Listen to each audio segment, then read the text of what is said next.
René Duchez was a French painter and decorator living in Caen, France during World War II. He was an ordinary man who became one of the most effective spies of the war. He was not a soldier, not an officer, not someone trained in espionage.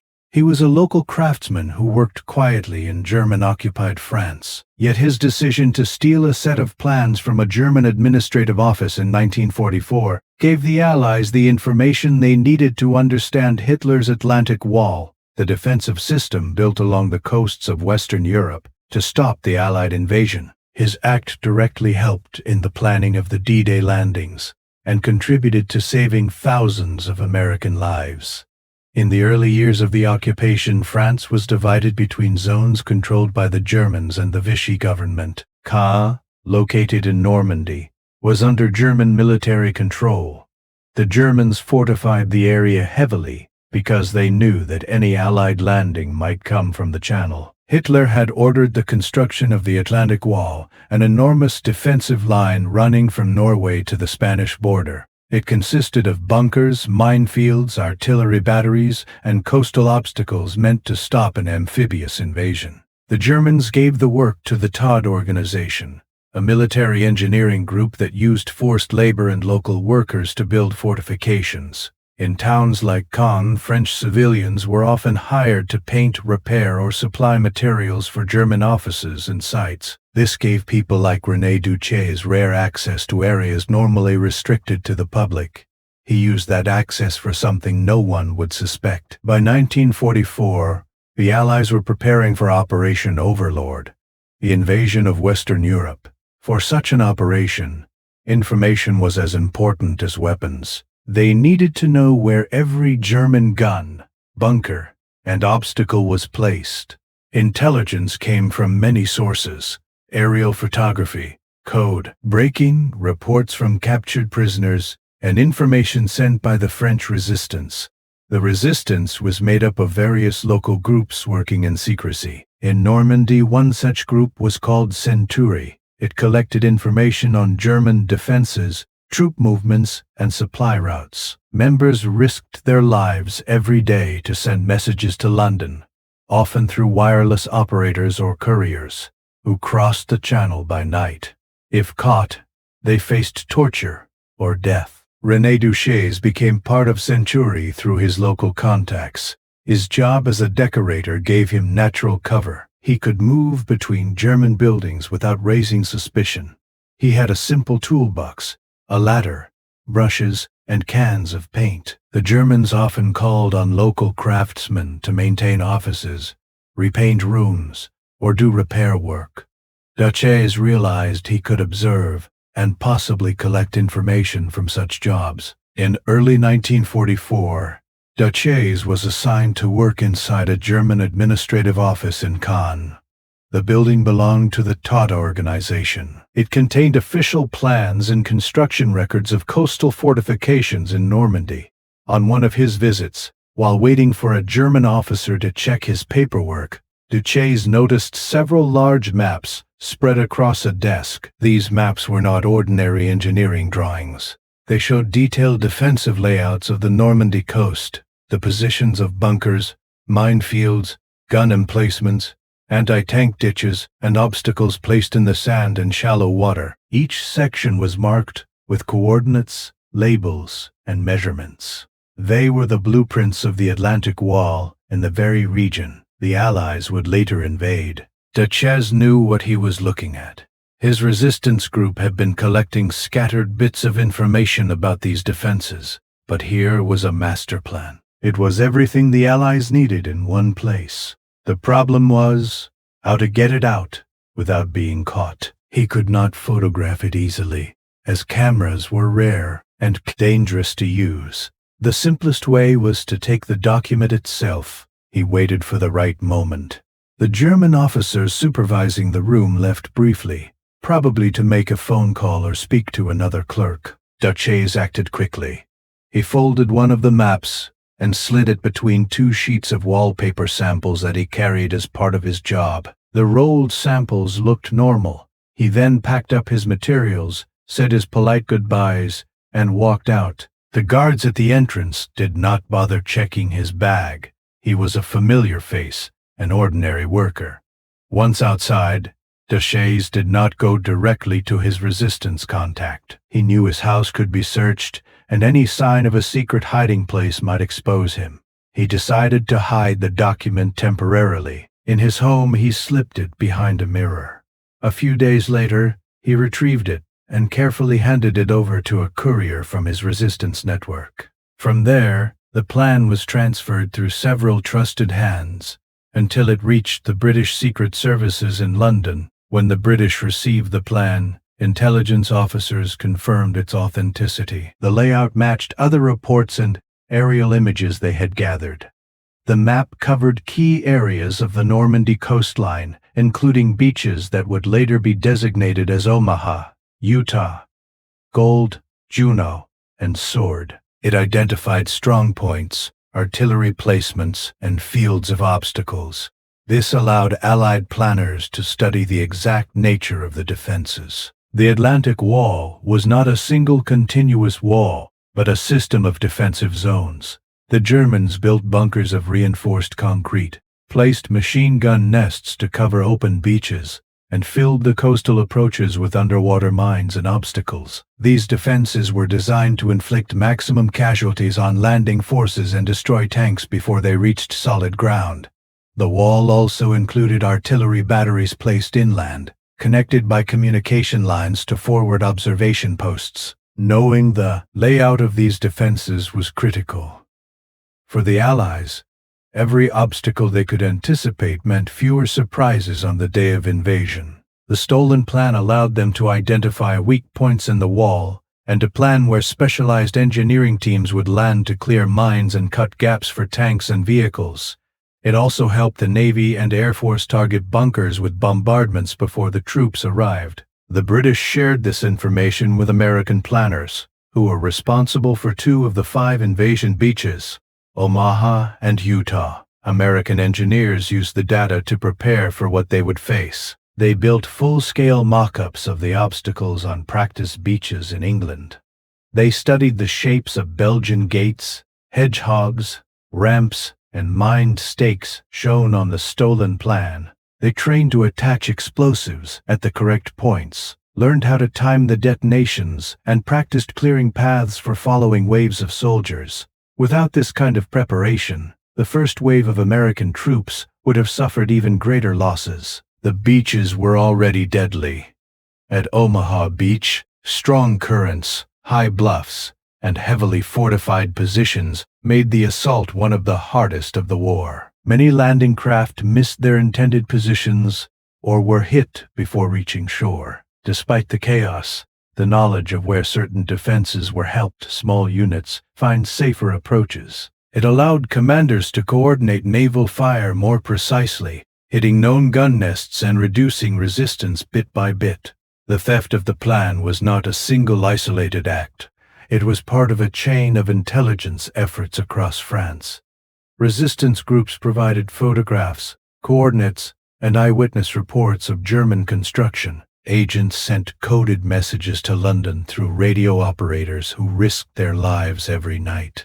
British intelligence cross-checked this information with aerial reconnaissance and reports from double agents who infiltrated the German command structure. One of those double agents, Juan Pujol Garcia, known by the codename Garbo, played a different but equally crucial role. He fed false information to the Germans, convincing them that the main invasion would come at Pas-de-Calais, not Normandy. As a result, when D-Day began on June 6, 1944, many German divisions stayed away from Normandy, waiting for a second, non-existent invasion. This deception, combined with the accurate intelligence from the stolen plan, gave the Allies an advantage.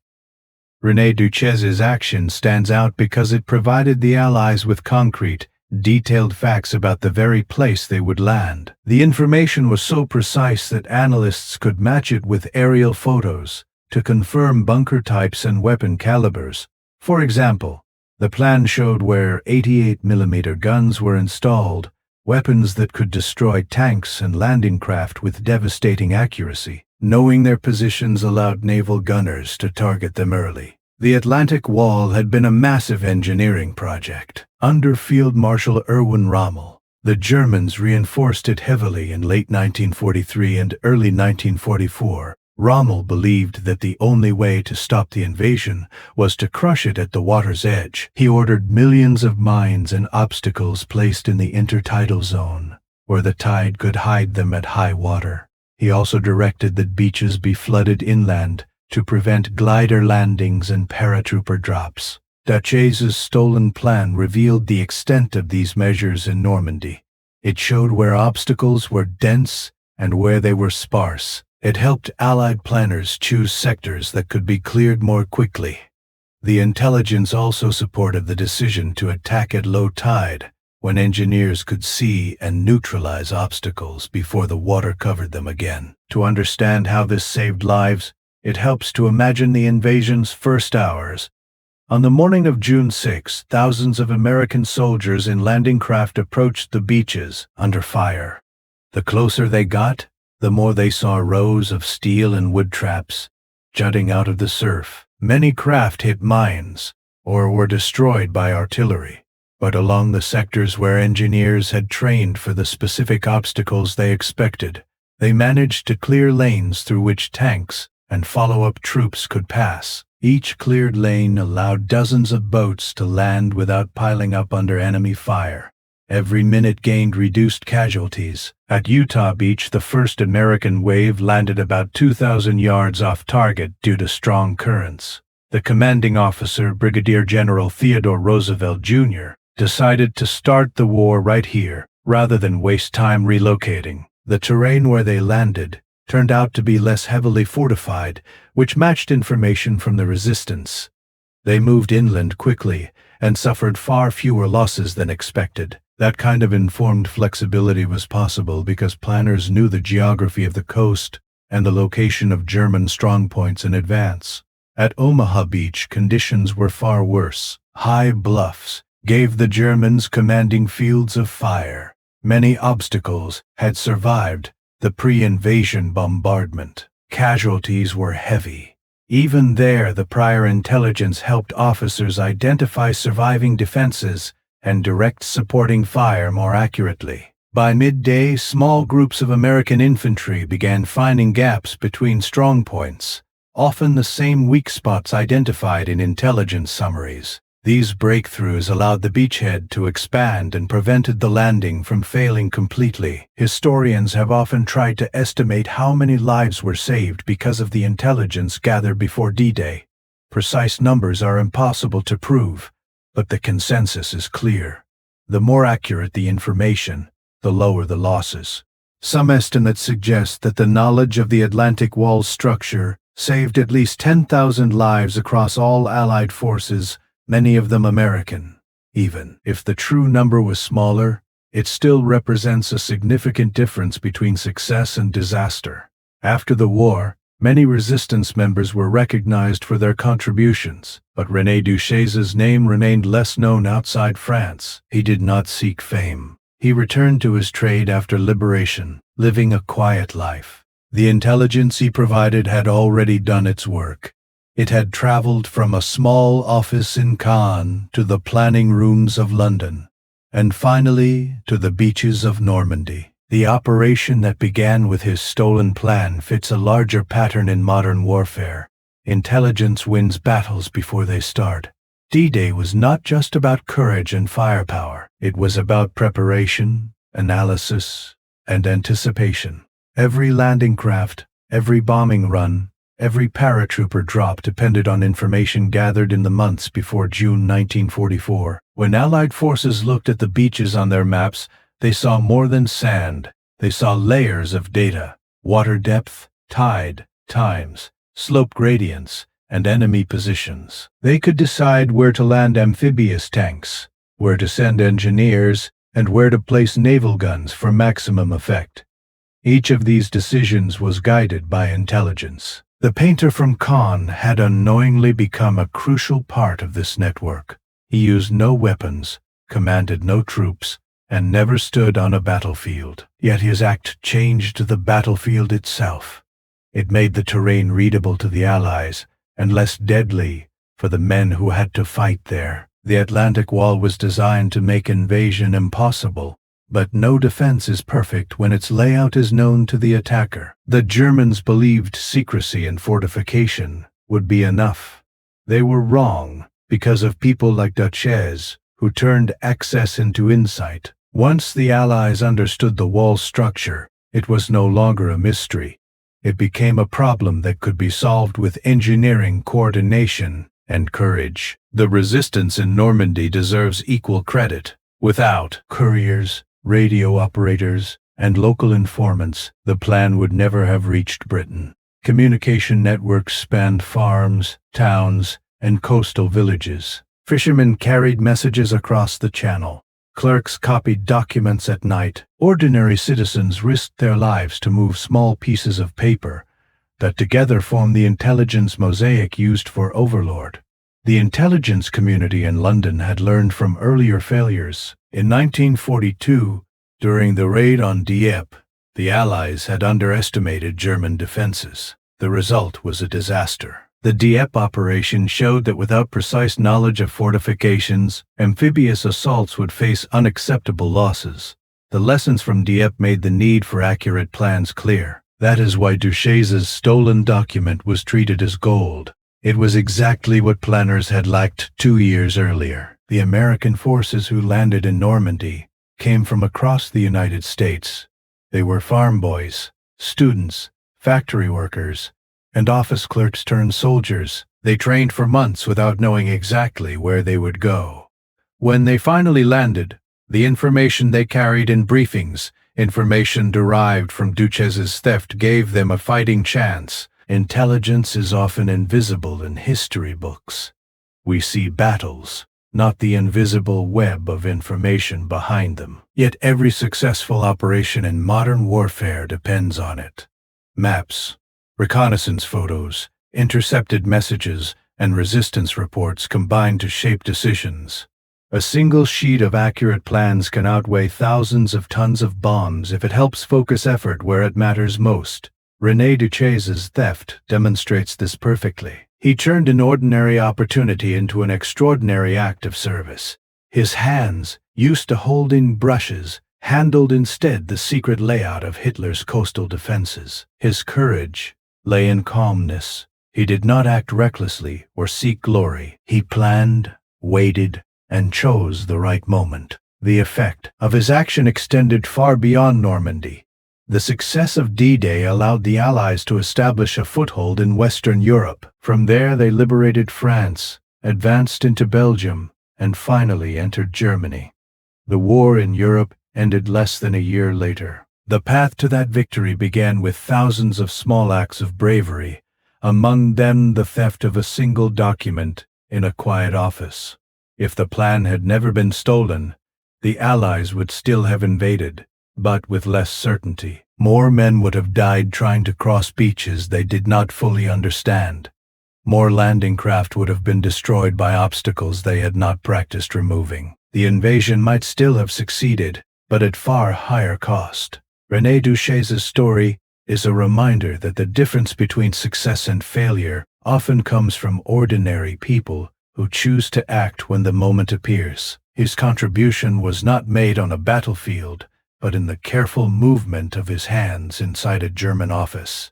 That movement, unnoticed at the time, changed history. In the years that followed, historians studying D-Day discovered how many layers of intelligence went into its planning.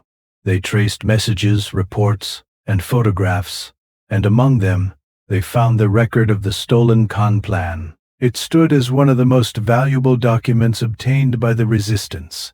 The British and Americans had built their assault tables and training simulations partly around its details. The plan's measurements were used to design the engineering tools carried by American combat engineers. They brought Bangalore torpedoes to cut barbed wire, explosive charges to destroy obstacles, and floating tanks adapted to the conditions shown in the intelligence summaries. These preparations, made months before the invasion, reflected a direct line of influence from Duchez's theft. When the landing succeeded and the Allies advanced inland, the Atlantic Wall lost its purpose. What had taken the Germans years to build was overrun in weeks.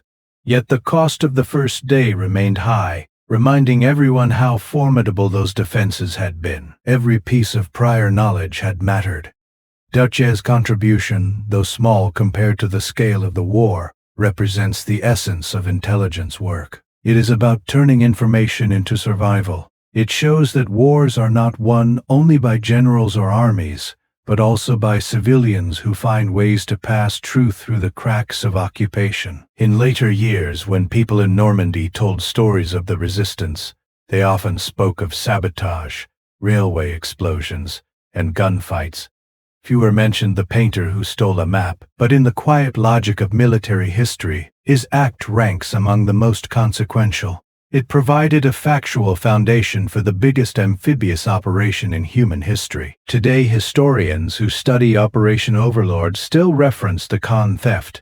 It appears in military archives as one of the most significant intelligence acquisitions of the French resistance. It illustrates how the fight against Nazi Germany was not only fought with weapons, but also with observation, patience, and precision.